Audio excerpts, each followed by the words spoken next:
جی، آپ کے سوال اور ہمارے جواب، اگرچہ مجھے پتہ ہے کہ آپ کے بہت سارے سوال کس کے بارے میں ہیں اور اس کا فلو بھی ہے. شیخ رشید صاحب ٹاپ کرتے ہیں سوالوں کی لسٹ میں، تو دو ہم نے سوال چنے ہیں، تو آپ پوچھیں، ہم اس کا جواب دیتے ہیں.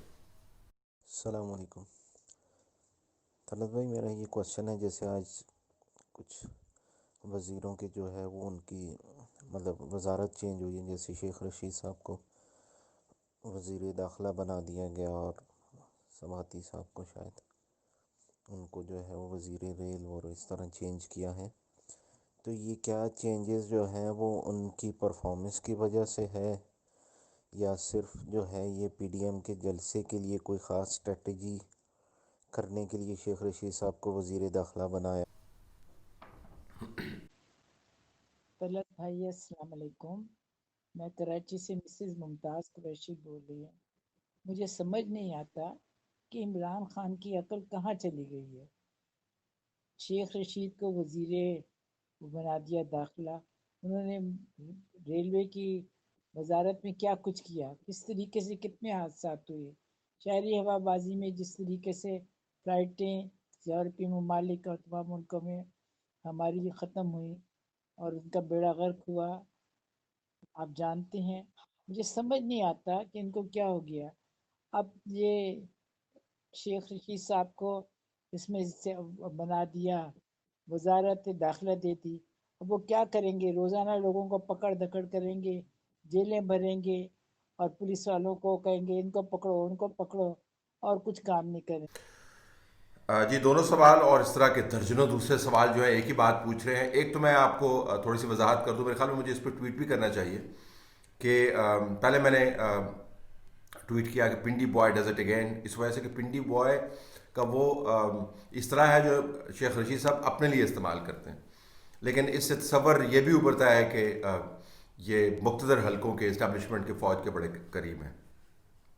آ، تو مجھے بھی بتایا گیا آج صبح کہ پنڈی بوائے کی اپوائنٹمنٹ میں وہ خصوصیت جو ہم تلاش کر رہے ہیں، یعنی پنڈی سے آئے ہیں، اس اپوائنٹمنٹ کے حوالے سے وہ موجود نہیں ہے. اور بتایا گیا کہ اصل میں جو دو نام دیے گئے تھے ان میں سے تو شیخ رشید کا نام بھی نہیں تھا، اور وہ نام تھے پرویز خٹک اور فواد چودھری. ان دونوں کے نام دیے گئے تھے. شیخ رشید صاحب کلی طور پر عمران خان کی اپنی چوائس ہیں. اب کوئی بھی اور وزارت ہوتی تو اتنی بحث نہ اس کے اوپر ہو رہی ہوتی. وزارت داخلہ جو ہے، اگر آپ وفاقی حکومت کو دیکھیں تو وفاقی حکومت میں وزیر اعظم کو اگر آپ نکال دیں اور اکنامک افیئرس کی اگر آپ منسٹریز نکال دیں، جو منسلک ڈپارٹمنٹس ہیں وہ نکال دیں، تو تمام وفاقی حکومت ایک طرف اور وزارت داخلہ ایک طرف. اگر میں اس کے ڈپارٹمنٹس اور اس کے جو دائرہ اختیار ہے وہ بیان کرنے لگوں تو کم از کم مجھے 20 منٹ لگ جائیں گے آپ کو صرف یہ بتاتے ہوئے کہ اس کے نیچے کیا کیا کام ہوتے ہیں اور اس کی جورسڈکشن کتنی وسیع ہے اور اس کی طاقت کتنی زیادہ ہے.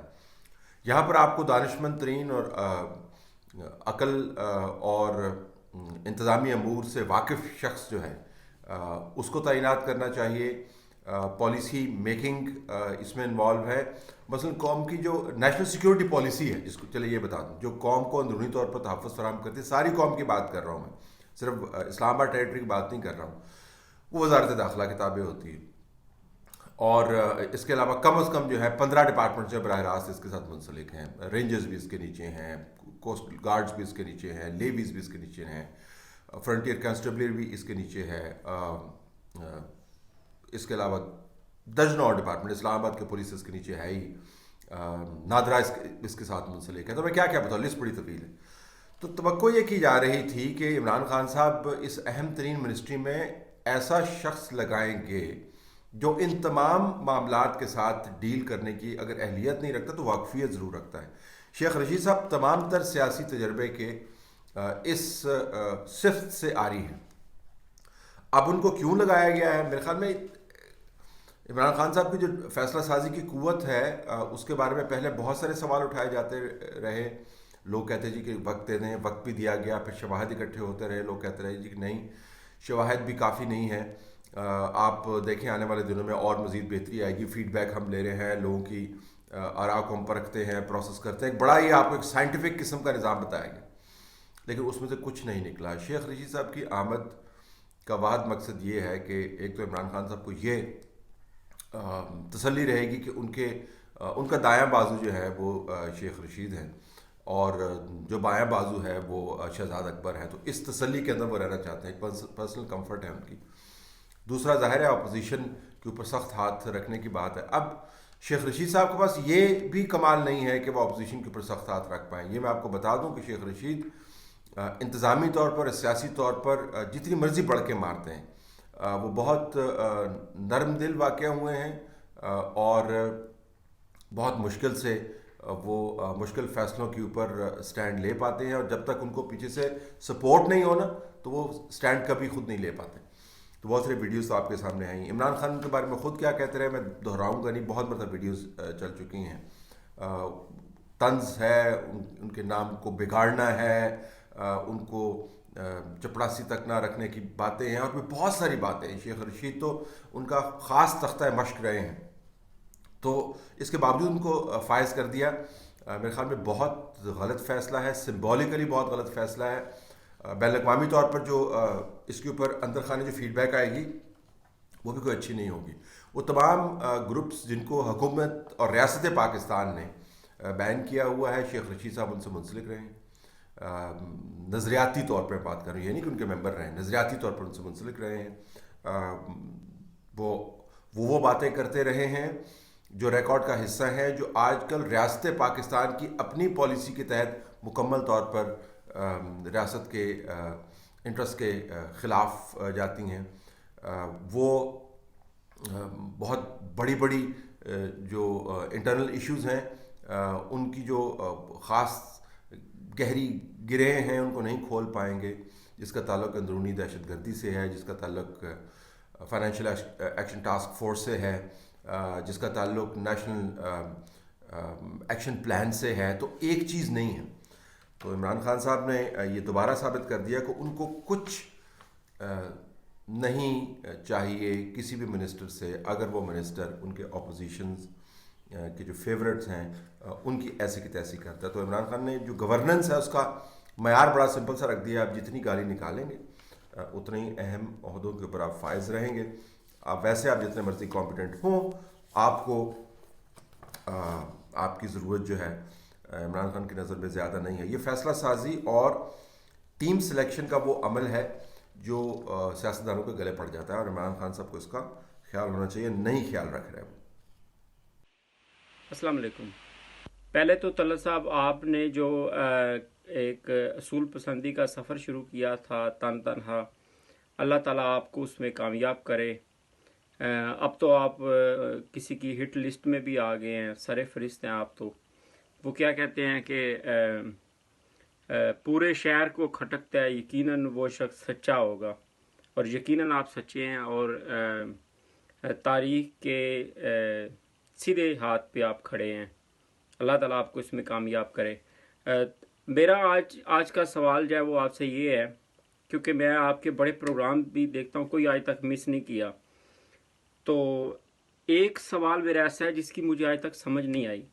آپ نے بہت پروگرام کیے لیکن مجھے اس کی سمجھ پورے طریقے سے نہیں آئی. وہ یہ کہ شہباز شریف صاحب جو ہیں وہ تو اسٹیبلشمنٹ کا رائٹ ہینڈ ہے, اور مار ان کو ہی کیوں پڑ رہی ہے؟ وہ ہی جیل میں کیوں, ان کا بیٹا ہی جیل میں کیوں؟ جیل چلو ہم یہ مان لیں کہ وہ جیل میں ان سے مذاکرات کر رہے ہیں, لیکن جیل کوئی رہ تو نہیں سکتا, کوئی بھی بندہ خوشی سے جیل میں نہیں رہ سکتا, اور وہ ان کے اپنے خاص بندے ہیں, اور مار بھی ان کو پڑتی ہے. اس کا ذرا کوئی اگر آپ صحیح معنوں میں آسان لفظوں میں سمجھا سکے تو مہربانی ہوگی سر. السلام علیکم. جی, شہباز شریف صاحب کا جو آپ نے سوال کیا, ایک تو شکریہ آپ کا, آپ نے اصول پسندی کی بات کی. فرینکلی میں تو, اور بھی بہت سارے لوگ یہ کام کر رہے ہیں, تو کبھی میں نے دعویٰ نہیں کیا کہ میں نے کوئی بڑی اصول پرستی کا جھنڈا اٹھایا ہوا ہے. ہمیں صرف اپنے صحیح طریقے سے کام کرنے سے غرض ہے, اور میرا ماننا ہے کہ میرا جو پروفیشن ہے صحافت کا وہ بڑا اعلیٰ پروفیشن ہے, اور تبھی میں اس کے ساتھ منسلک بھی ہوں, ورنہ کبھی کا میں پروفیشن چھوڑ کے کسی اور پروفیشن میں جا چکا ہوتا. مجھے حقیقتاً اس کی قدر ہے. اس نے مجھے بنایا ہے بطور شخصیت, اس نے مجھے سوچنے سمجھنے کی صلاحیت کے رستے دکھائے ہیں. تو مجھے یہ بہت پیارا ہے پروفیشن, اور اگر میں کچھ بھی نہ کر رہا ہوں اور میرے میں سکت ہو تو پھر میں صحافت کہ کسی نہ کسی شعبے کے ساتھ کسی نہ کسی طریقے سے منسلک رہنا چاہوں گا. تو اگر اس کے نتیجے میں آپ کو لگتا ہے کہ میں اصول پسندی کے راستے پر ہوں تو آپ کا بہت شکریہ. بس آپ یہ دعا کریں کہ ہمیں صحیح صحافت کرنے کی اللہ تعالیٰ جو ہے وہ استطاعت دیتا رہے, اور اس میں جو تنگی ہے اس کو ذرا کم کر دے تاکہ ہم بہتر صحافت کر پائیں. شہباز شریف صاحب کے ساتھ بالکل آپ نے ٹھیک کہا. یہ اس وقت جو آپ کو نون لیگ کا بڑا سخت بیانیہ لگتا ہے, اس کے اندر بہت بڑی ڈیبیٹ رہی ہے. جب نواز شریف یہاں سے گئے تھے آپ کو یاد ہوگا تو اس وقت یہ کہا جا رہا تھا کہ نواز شریف اپنے بیانیے کی وجہ سے وہ موٹر وے سے بھی جا سکتے تھے, انہوں نے جی ٹی روڈ کے اوپر جانا مناسب سمجھا. بیانیے کی وجہ سے وہ اس پھندے میں آئے ہیں. بیانیے کی وجہ سے جو ہے پارٹی کو نقصان پہنچا ہے. بیانیے کی وجہ سے, سخت رویوں کی وجہ سے سیاست تتر بتر ہو گئی ہے. پرائم منسٹرشپ چلی گئی, چیف منسٹرشپ چلی گئی, الیکشن ہار گئے اور مقتدر حلقوں سے پرے ہو جائے تو بیانیے کی وجہ سے. تو نواز شریف نے تقریباً 1 سال کوئی بیان نہیں دیا. بیانیہ تو چھوڑ, انہوں نے بیان ہی نہیں دیا. مریم نواز نے تقریباً 7 8 9 مہینے جو ہیں انہوں نے کوئی بیان نہیں دیا. ٹویٹ بھی نہیں کرتی ہوتی تھی, اور میں نے اکثر اس پروگرام میں پوائنٹ آؤٹ کیا ہے کہ جی آپ کیوں چپ کے بیٹھے ہیں, کم از کم سیاسی طور پر تو متحرک ہو. لیکن انہوں نے پالیسی بنائی تھی ہم نے کچھ نہیں کرنا, اور اس وقت وہ تمام کی تمام جو پالیسی سازی ہے وہ حوالے کر دی تھی شہباز شریف صاحب کو. اور ان کے بیٹے جو لندن میں بیٹھے سلمان شہباز, وہ کی پلیئر اس میں آتے ہیں, لیکن وہ بیک گراؤنڈ کے اندر رہتے ہیں, اگرچہ وہ بہت کی پلیئر ہیں, رابطے وغیرہ سارے انہی کے ذریعے ہوتے ہیں. تو شہباز شریف اور سلمان شہباز کی جو پالیسی تھی, خیال یہ کیا جا رہا تھا اس سے پارٹی کو کچھ سپیس ملے گی. وہ سپیس نہیں ملی, اور نواز شریف نے 1 سال لگایا ہے یہ ثابت کرتے ہوئے کہ مسئلہ سافٹ اور ہارڈ بیانیے کا نہیں ہے, مسئلہ رائٹ ہینڈ یا لیفٹ ہینڈ کا نہیں ہے. مسئلہ یہ ہے کہ ایک پلان بنا لیا گیا تھا جس کے اندر نون لیگ کی گنجائش نہیں بنتی, پیپلز پارٹی کی گنجائش نہیں بنتی, اور اس پلان کو امپلیمنٹ کرنے کے مختلف طریقے ہیں. کبھی یہ کہتے تھے جی کہ سافٹ آپ ہو جائے تو ہم آپ کو کنسیشن دے دیں گے, کبھی کہتے جی آپ ہارڈ لائن چھوڑ دیں تو کنسیشن دے دیں گے, کبھی آپ یہ کر لیں, کبھی ایکسٹینشن دے دیں, کبھی یہ قانون پاس کر دیں, کبھی وہ کریں. وہ سب کچھ کام ہو گئے, اور شہباز شریف جو ہے وہ اس دلدل سے جان نہیں چھڑا پائے. پارٹی اسی دلدل کے اندر دھسائی رکھی گئی, جس کے بعد پارٹی نے فیصلہ کیا کہ اب اگر ہمیں نیچے دبایا ہی جا رہا ہے تو اب ہم نے ریٹیلیٹ کرنا ہے, جس کے نتیجے میں آپ کو یہ اسٹریٹجی اس وقت امپلیمنٹ ہوتے ہوئے نظر آ رہی ہے. تو بیان کرنے کا مقصد یہ سادہ الفاظ میں ہے کہ شہباز شریف اس وجہ سے جیل میں نہیں ہیں, کسٹڈی میں نہیں ہیں کہ وہ رائٹ ہینڈ مین تھے. وہ اس وجہ سے کسٹڈی کے اندر ہیں کہ وہ پاکستان میں جو ہم تاریخ رقم کر رہے تھے 2018 کے انتخابات کے بعد, اس کی لیفٹ سائڈ کے اوپر تھے. تو سارے کے سارے, چاہے وہ سافٹ لائن والے ہوں, ہارڈ لائن والے ہوں, اگر آپ پی ٹی آئی کے ساتھ نہیں ہیں اور وہ تمام کام آپ نہیں کرتے ہیں جو آپ کو کہا جا رہا ہے, تو آپ چاہے عقاب ہوں یا فاختہ ہوں, کوئی فرق نہیں پڑتا, آپ نے ادھر ہی کھڑے ہونا ہے. تو یہ میرے خیال میں باور کرواتے 1.5 سال لگ گیا. اب شہباز شریف صاحب کو سمجھ آ گئی ہے, کچھ لوگوں کو ابھی بھی سمجھ نہیں آئی تھی, لہٰذا وہ تھوڑے سے تعامل کر رہے تھے اور تذبذب کا شکار تھے, اور وہ ان دنوں میں دور ہو گیا.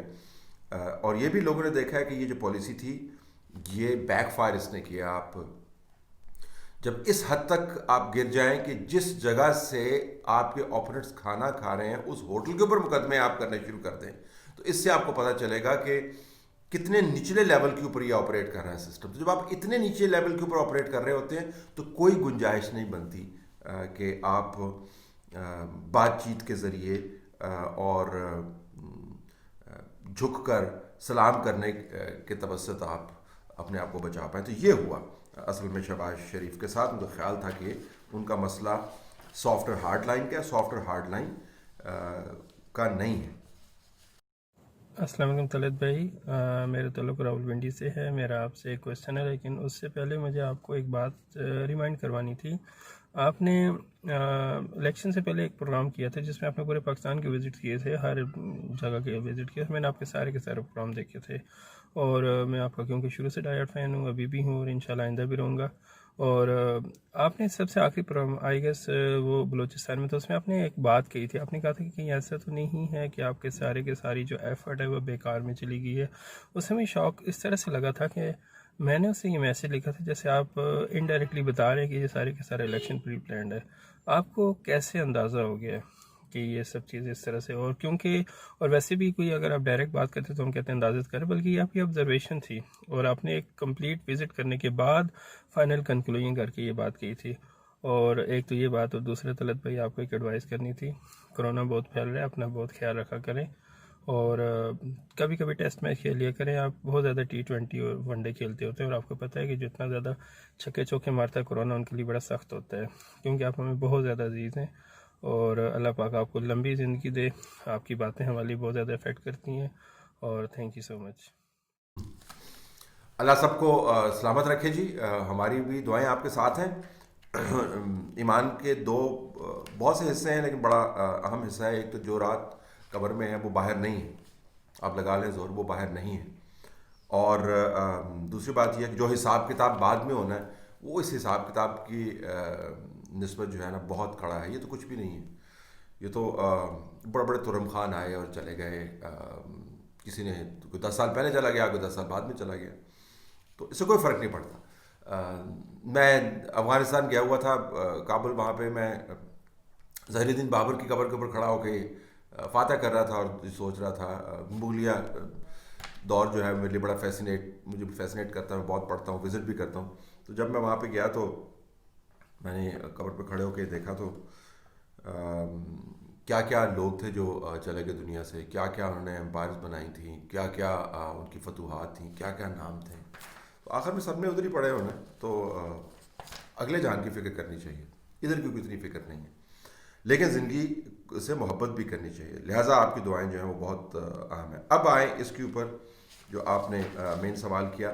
جی بالکل، ہم نے کہا تھا چونکہ ہم نے سفر کیا تھا الیکشن کے دوران ہر طرف، تو ہمیں پتہ تھا کہ ہم نے کیا کیا دیکھا ہے، ہم نے کیا کیا چیزیں ڈاکومنٹ کی ہیں. ہم نے دیکھا تھا کہ پارٹی کی لائلٹیز کیسے تبدیل کروائی گئی ہیں، لوگوں کے خلاف مقدمات کیسے بنائے گئے ہیں، جیپ کا سمبل کس طریقے سے دیا گیا ہے، کون کس کو اپروچ کر رہا ہے، کون سا نیٹ ورک جو ہے وہ کام کر رہا ہے، کس کے الیکشن کمیشن کے جو لوگ ہیں ان کے ساتھ کس طرح انگیج کیا جا رہا تھا. جو ہم سفر کر رہے تھے تمام حصوں کے اندر ہم نے سفر کیا، تو ہمیں یہی خبریں مل رہی تھیں.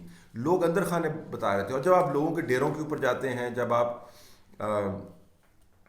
چوراہوں کے اندر لوگوں سے بات کرتے ہیں، جب آپ ڈھابوں کے اوپر بیٹھ کے چائے پیتے ہیں، جب آپ لوگوں کے ساتھ میل ملاپ کرتے ہیں، تو لوگ آپ کو بہت باتیں بتاتے ہیں. تو بہت باتیں انہوں نے بتائیں، یہ فلی ڈاکومنٹڈ ہے. تو لہٰذا وہ جو میں نے بیان دیا تھا ہاب ریور کے پار، ہم وہاں پہ جب گئے تھے، تو اس کی بنیاد یہ تھی کہ وہ بالکل آخر میں آ کے ہم تجزیہ کر رہے تھے، تمام مواد کو دیکھ رہے تھے. تو اس وقت ہمارا کنکلوژن یہی تھا کہ جس قسم کے واقعات ہم نے دیکھے ہیں، جس قسم کے انتخابات کا نظام بنتے ہوئے ہم نے دیکھا ہے، اس سے تو کوئی خیر کی خبر نہیں آ سکتی.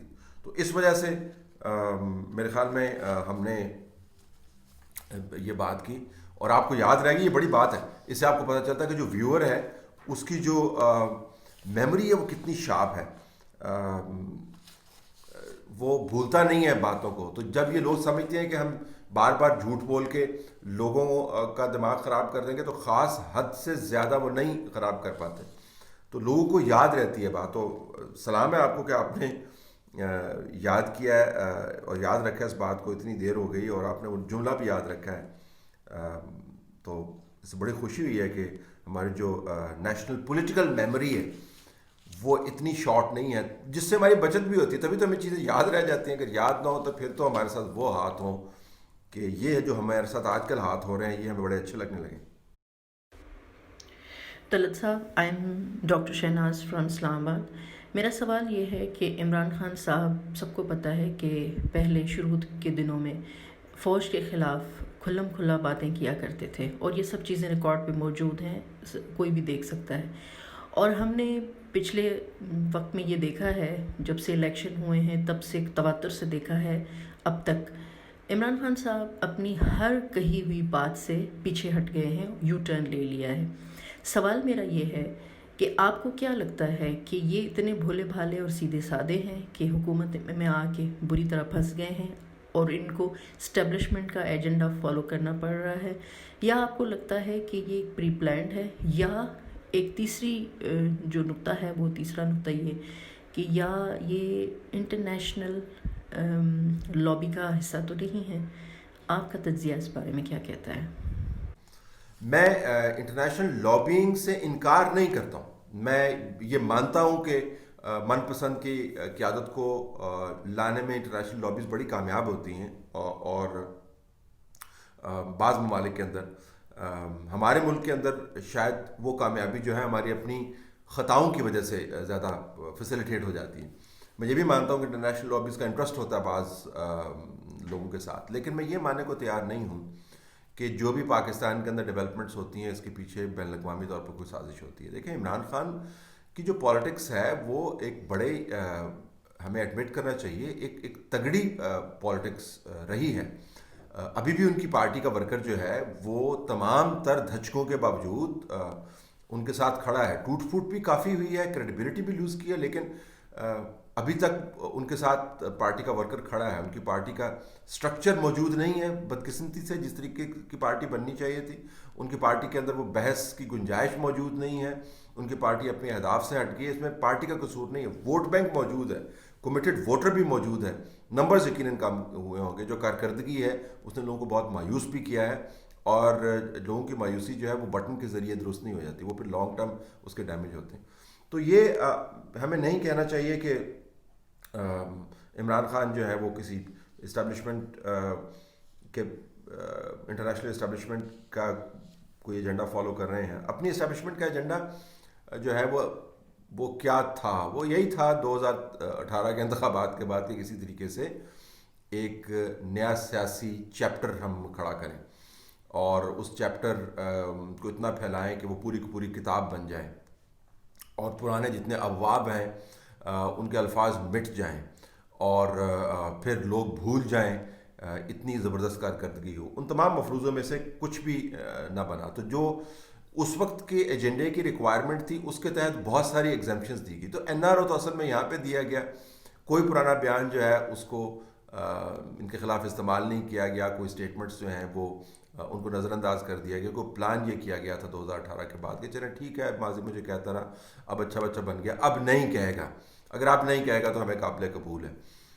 لیکن وہ تجربہ کامیاب نہیں ہوا. لہٰذا اب آپ کو عجیب بات لگتی ہے کہ پرانے جو بیانات تھے تو وہ تو اپنی جگہ پر قائم ہیں، اور یہ بھی اپنی جگہ پر قائم ہیں، اور پھر اسٹیبلشمنٹ جن کے خلاف یہ بات کرتے تھے وہ بھی ان کو سپورٹ کر رہی ہے.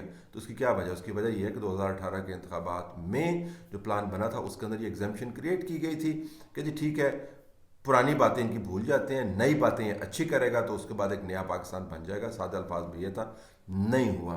لہذا پرانی باتیں بھی موجود ہیں اور جو نیا مسئلہ کھڑا ہوا ہے وہ بھی اپنی جگہ پر موجود ہے، جس کو اب حل کرنے کی کوشش کی جا رہی ہے.